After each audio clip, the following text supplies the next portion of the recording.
Halo. Selamat datang kembali di channel Universal Esoterik.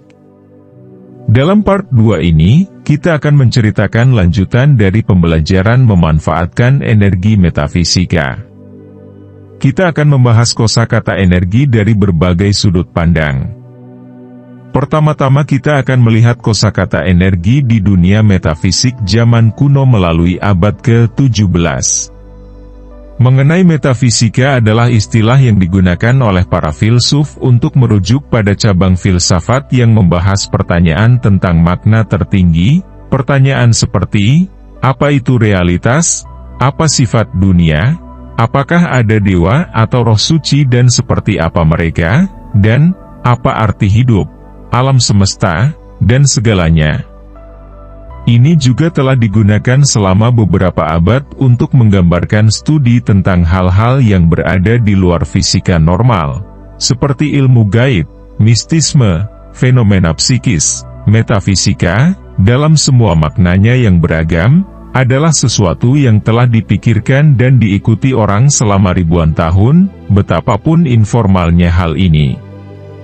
Kita akan melihat kata-kata berbeda yang digunakan orang untuk melabeli energi metafisik yang diakini telah bersentuhan dengan para pelaku metafisika. Seperti yang telah ditemukan oleh fisikawan dan kosmolog, semakin jauh sesuatu dari pengamatan dan pemahaman, semakin longgar dan buram bahasanya.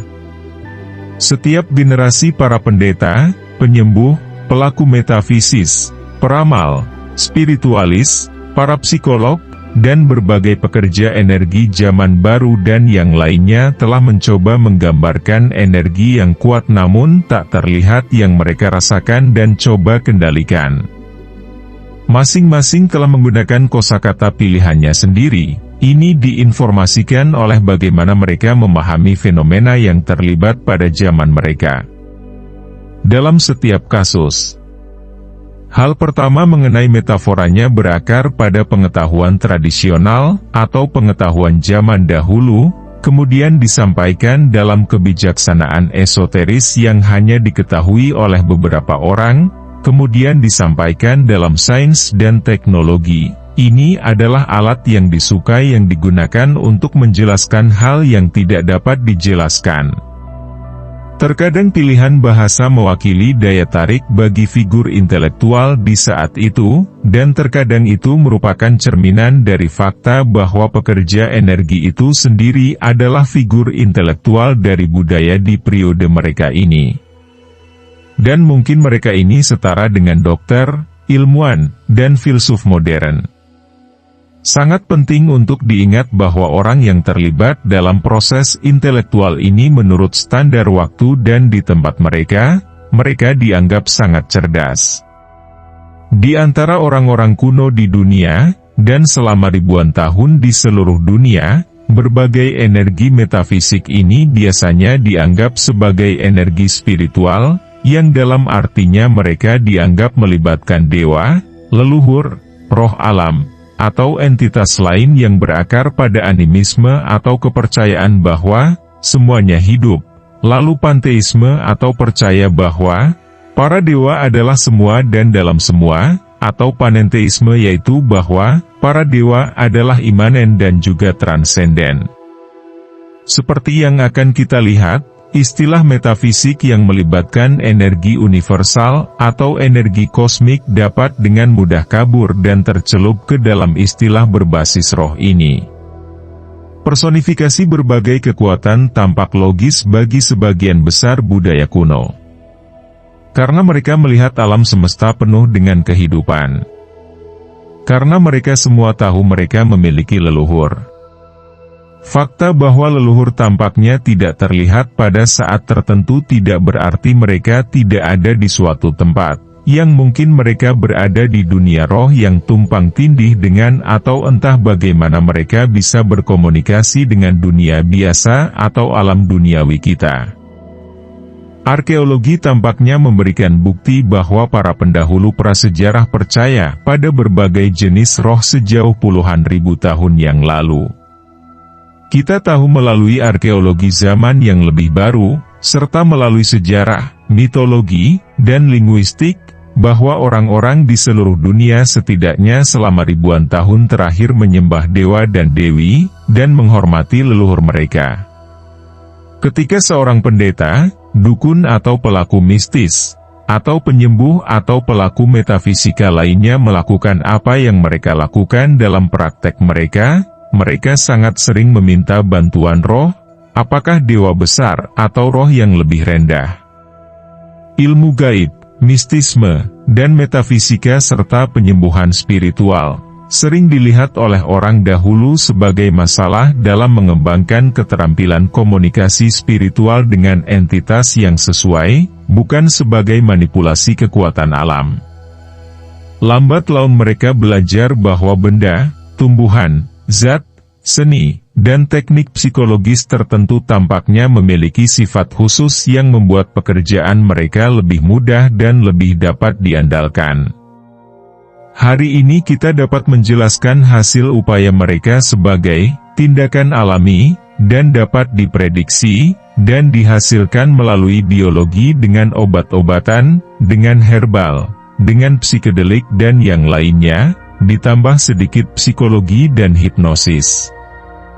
Namun contoh-contoh kepercayaan dan hal primitif dari hal mistis atau metafisika yang bekerja secara efektif masih ada sampai sekarang. Dan ini adalah sesuatu yang tidak dapat dijelaskan oleh para ahli modern, tidak peduli seberapa keras mereka berusaha.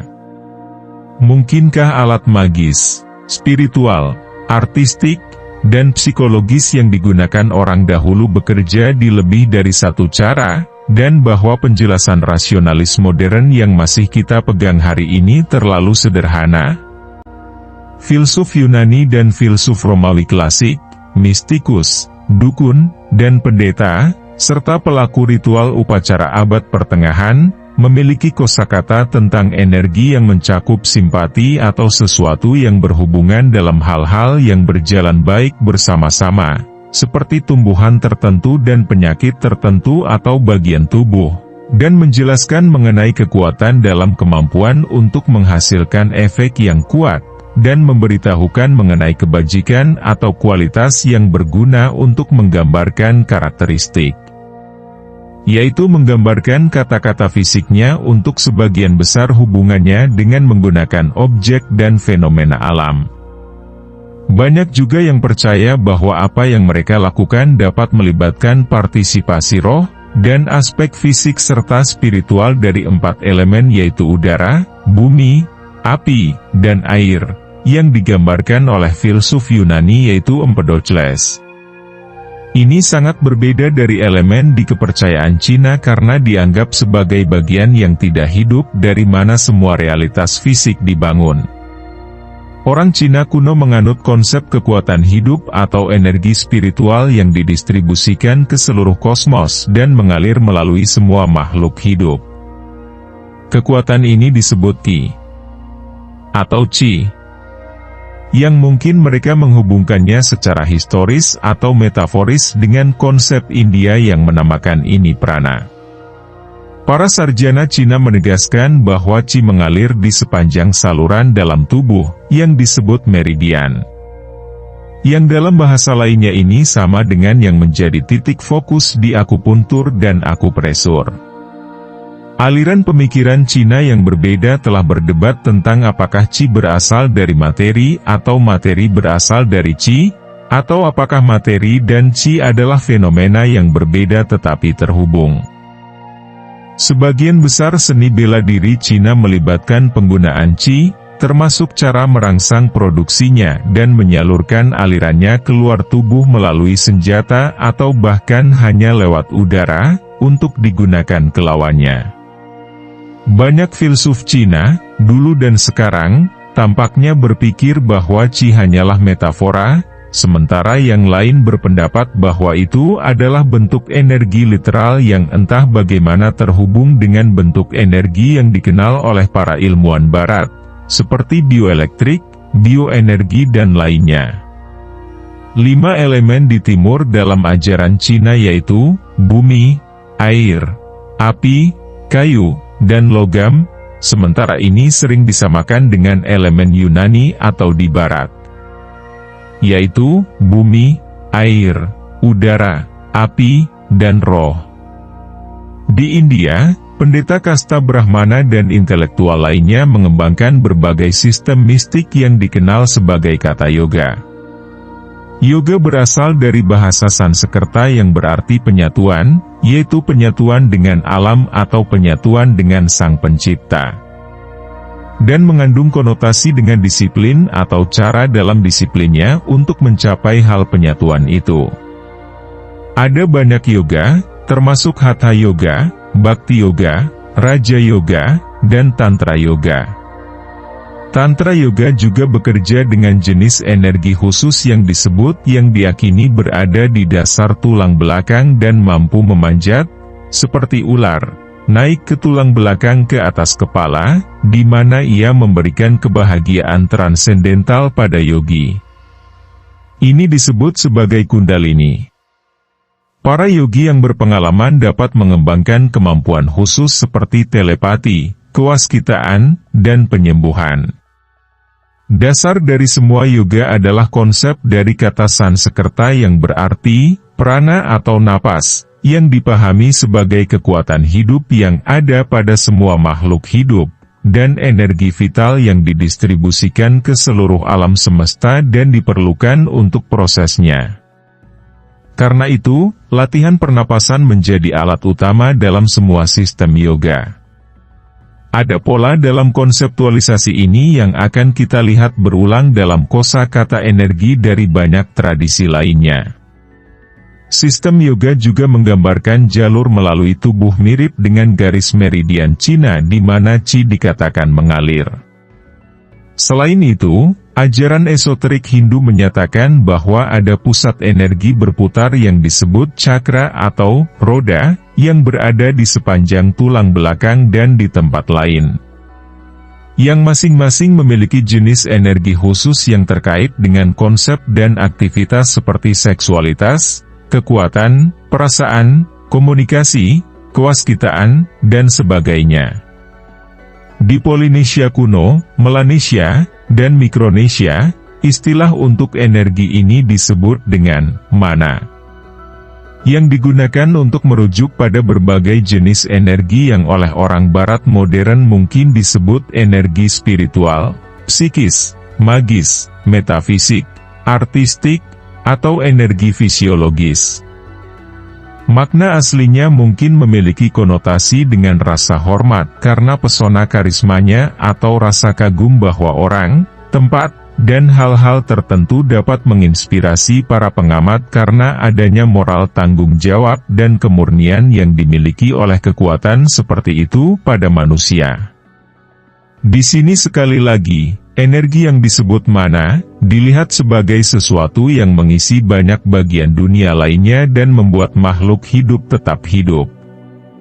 Selama abad pertengahan, para pendeta pagan, penyembuh, penyair, dukun dan pengguna energi mistik lainnya telah ditekan di seluruh dunia oleh otoritas yang berkuasa saat itu. Orang-orang yang kemudian dikenal sebagai pelaku metafisik seremonial atau goetik. Mengambil gagasan tentang 4 elemen dan menambahkan yang kelima untuk spirit atau roh, serta konsep alami lainnya yang berasal dari Yunani dan Romawi. Demi keselamatan mereka sendiri, mereka mengganti roh-roh pagan dengan berbagai aspek dari satu dewa resmi, dengan penambahan entitas malaikat, iblis, daemon, dan makhluk elemental. Selama abad ke-17 dan ke-18, para pelaku metafisika disebut sebagai filsuf alam yang kita sebut sebagai ilmuwan dan membuang sebagian besar metafora yang bergantung pada roh. Kita akan berlanjut pada kosakata energi dalam pandangan metafisik, abad ke-18 sampai abad ke-20. Franz Mesmer menemukan teknik penyembuhan dan pemicu trance yang sekarang itu disebut mesmerisme, yang menggunakan sesuatu yang disebutnya magnet hewan atau magnetisme binatang. Dia percaya bahwa magnet ini dihasilkan oleh manusia dan hewan yang bernafas. Dia membedakannya dari magnetisme mineral, yaitu jenis yang biasa yang ditunjukkan oleh besi magnet atau zat logam lainnya, serta dari magnet planet dan kosmik, yang mungkin apa yang kita sebut dengan gravitasi, dan dari pengaruh astrologi lainnya. Mesmer juga percaya bahwa ada cairan magnetik yang dihasilkan tubuh hewan, dan bahwa cairan itu mungkin untuk dimanipulasi, baik secara internal maupun eksternal. Fakta bahwa dia menganggap nafas sebagai karakteristik penentu penting dari energi ini mungkin sangat baik menghubungkannya dengan prana India dan Cina. Pada pertengahan abad ke-20, teknik fisik dan psikologis Mesmer digantikan oleh metode hipnotisme murni secara psikologis, dan kemudian, pemrograman neurolinguistik, yang ini meninggalkan semua aspek metafisik dari karyanya yang mungkin diabaikan.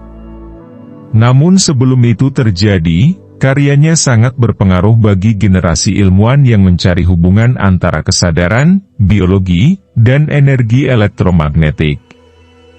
Carl von Reichenbach adalah seorang ilmuwan arus utama awal yang mengkhususkan diri dalam kimia, metalurgi, dan biologi, serta filsafat. Pada tahun 1844, ia memulai penelitian tentang efek fisiologis magnet dan kristal.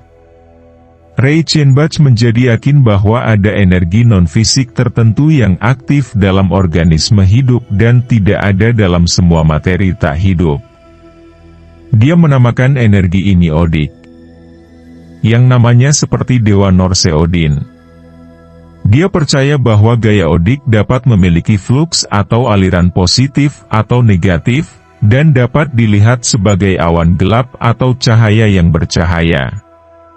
Dia menghabiskan bertahun-tahun bekerja dengan paranormal dan individu sensitif lainnya dan artistik, neurotik, lemah pikiran, atau gila, dalam bahasa modernnya. Mencoba untuk melihat kekuatan Odik di dalam dan di sekitar tubuh yang bersinar dari tangan atau wajah. Karena banyak eksperimen Reichenbach melibatkan orang-orang yang duduk di ruangan gelap dan mencoba melihat dan atau menghasilkan cahaya berpendar dengan kekuatan Odik dari tangan mereka. Seperti yang kami lakukan dalam latihan di part 1, kami bertanya-tanya apakah sesuatu yang berhasil yang dihasilkan dan diamati ini adalah jenis energi ini, daripada apapun yang bersifat psikis atau magis, atau hanya ini bayangan yang ditangkap retina kami. Pada tahun 1849, Reichenbach menerbitkan gagasannya dalam sebuah buku yang diterjemahkan dari bahasa Jerman. Terlepas dari kenyataan bahwa ia adalah seorang ilmuwan terkemuka dan anggota Akademi Ilmu Pengetahuan Prusia, bias dualistik yang ada dalam komunitas ilmiah menolak segala sesuatu yang bersifat psikis atau paranormal, yang berarti bahwa karyanya diabaikan oleh fisikawan arus utama. Namun, itu menjadi berpengaruh di kalangan metafisikawan, mistikus, dan filsuf. Keyakinannya bahwa kekuatan Odik dapat disimpan dalam kristal, misalnya, mungkin merupakan benih dari mana beberapa minat untuk zaman baru modern pada kristal telah tumbuh. Dan sayangnya, pada hubungan modern inilah reputasi ilmiah ini jatuh. Sebagian besar pengaruh Reichenbach datang melalui novel karya Sir Edward Bulwer-Lytton berjudul Vril, The Power of the Coming yang diterbitkan pada tahun 1871. Dalam novel fiksi ilmiah awal ini, ada manusia super yang menjalankan seluruh peradaban dan budaya mereka melalui penggunaan energi misterius yang disebut Vril. Seperti yang dikatakan Bulwer-Lytton dalam bahasa Viktorianya yang berkata, para filsuf ini menyatakan bahwa, dengan satu operasi Vril, yang mungkin disebut Michael Faraday, ilmuwan perintis elektromagnetisme sebagai magnetisme atmosfer, mereka dapat memengaruhi variasi suhu, dan dengan kata sederhana, mempengaruhi cuaca, dan bahwa, ini mirip dengan yang dianggap berasal dari mesmerisme, elektrobiologi, kekuatan odik, dan lain-lain.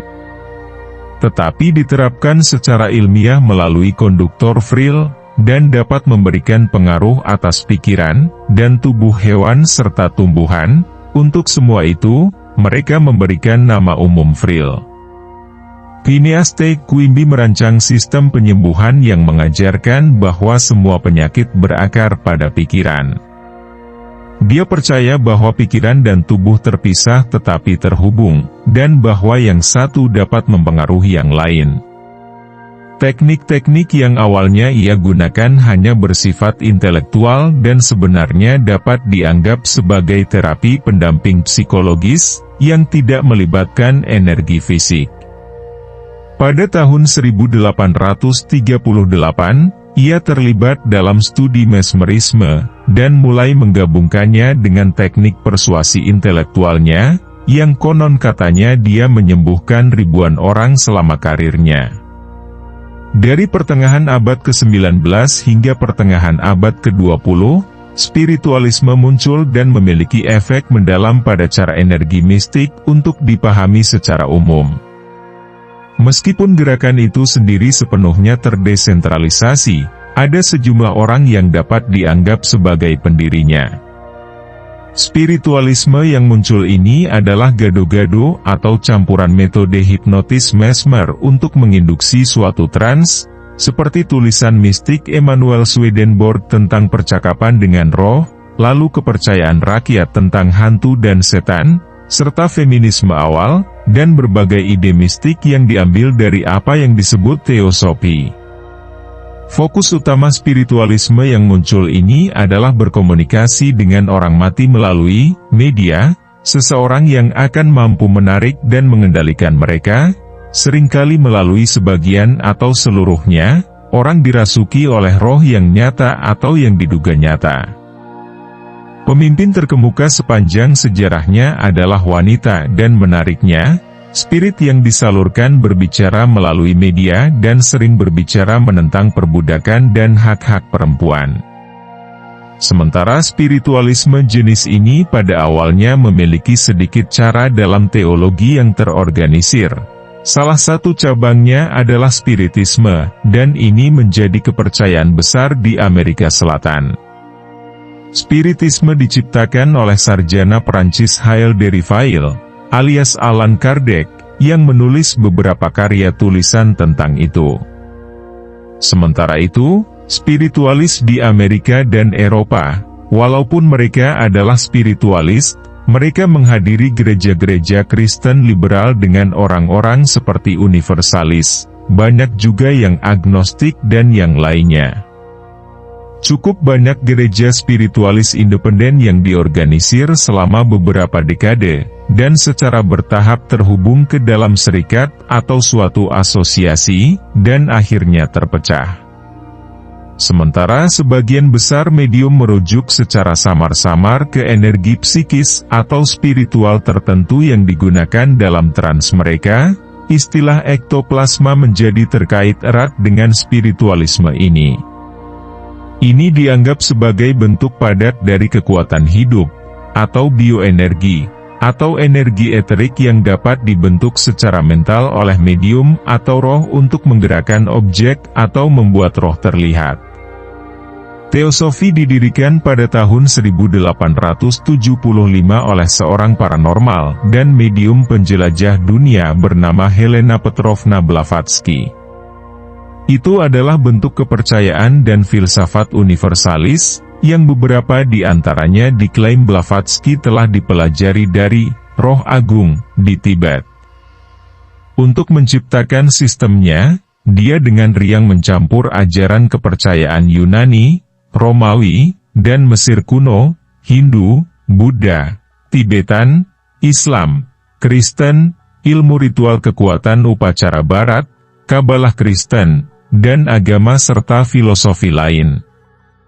Kemudian konsepnya dilontarkan pada sejumlah ide dari arena ilmiah. Dia menerbitkan banyak teori dalam banyak tulisannya.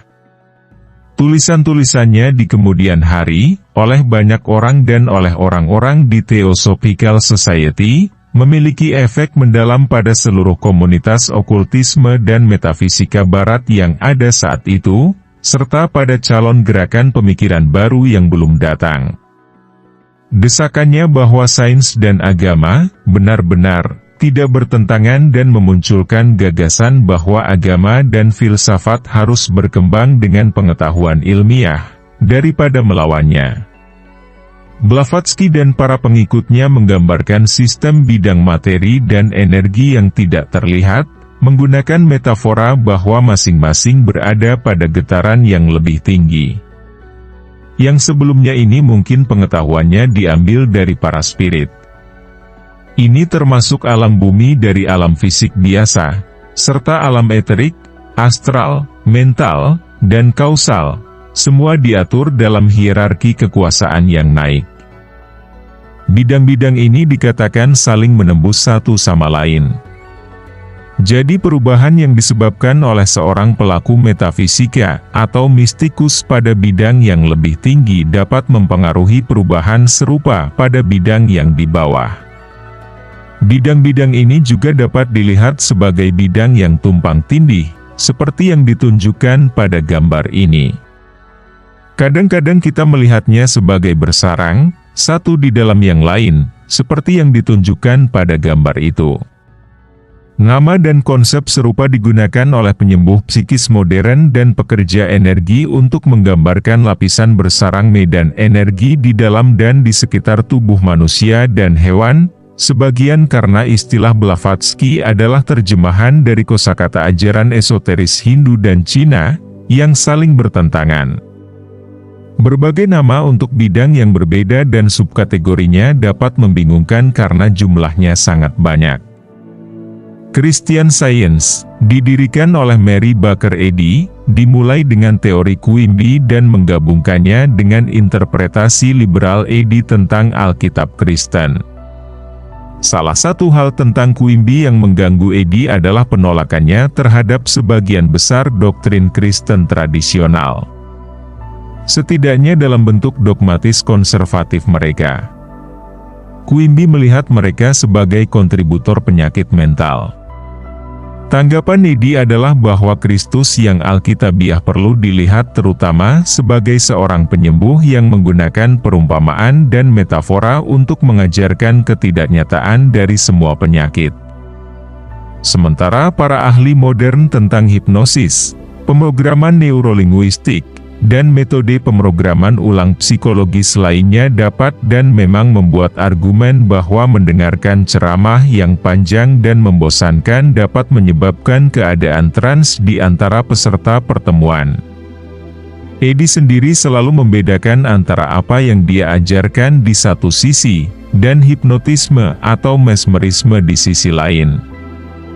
Dia menggunakan istilah magnetisme hewan, hampir selalu dimodifikasi dengan kata jahat, hanya untuk merujuk pada pengaruh mental sembunyi-sembunyi yang secara sadar atau tidak sadar, ditimbulkan pada orang lain.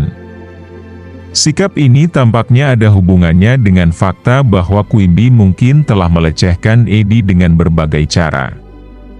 Emma Curtis Hopkins adalah mahasiswa Eddy, dan merupakan tokoh berpengaruh dalam ilmu pengetahuan Kristen sampai dia dikeluarkan oleh Eddy. Hopkins menjadi seorang teolog, penyembuh, guru, dan penulis. Akhirnya, dia dan murid-muridnya, dan beberapa murid Quimby, terus menciptakan gerakan pemikiran baru dalam bentuk beberapa teologi dan filsafat liberal, termasuk ilmu ketuhanan, ilmu agama, dan sebagainya. Ini mempengaruhi sistem magis pagan dan kepercayaan yang dikenal sebagai Huna dan Wicca, serta gerakan zaman baru pada akhir abad ke-20 dan awal abad ke-21. Sebagian besar filosofi pemikiran baru adalah panenteistik, di mana keilahian dipandang sebagai transenden namun hadir di seluruh alam semesta material.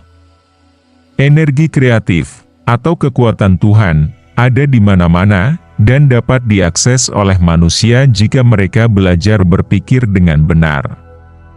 Penganut pemikiran zaman baru menggunakan banyak afirmasi atau pernyataan positif, yang diucapkan atau ditulis berulang kali, meditasi, doa, dan pemikiran positif untuk memfokuskan kesadaran mereka pada kesehatan, kecantikan, cinta, dan kemakmuran.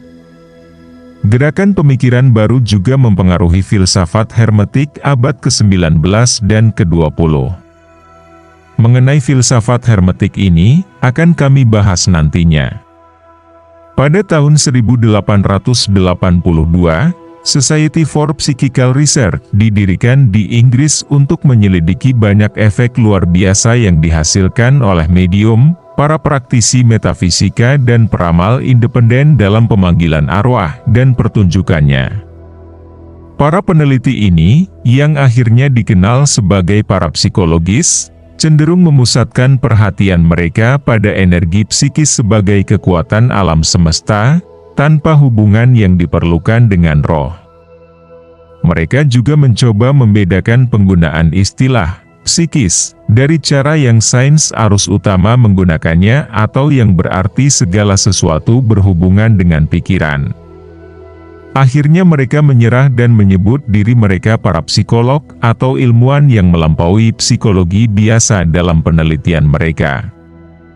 Energi yang mereka pelajari, yang mereka singkatkan sebagai PSI yang berasal dari huruf Yunani yang memulai kata psikis, pada awalnya dianggap memanifestasikan dirinya dalam salah satu dari 3 cara, yaitu melalui indera sensori perception atau persepsi indera ekstra atau ESP, psikokinesis atau PK, atau pikiran atas materi, dan prekognisi atau mengetahui masa depan. Katanya pada tahun 1971, disarankan bahwa prekognisi adalah bagian dari kategori yang lebih besar, dan bahwa kategori keempat anti-PSI diperlukan untuk menggambarkan fenomena psikis yang terutama mempengaruhi fenomena psikis lainnya. Thanks for watching.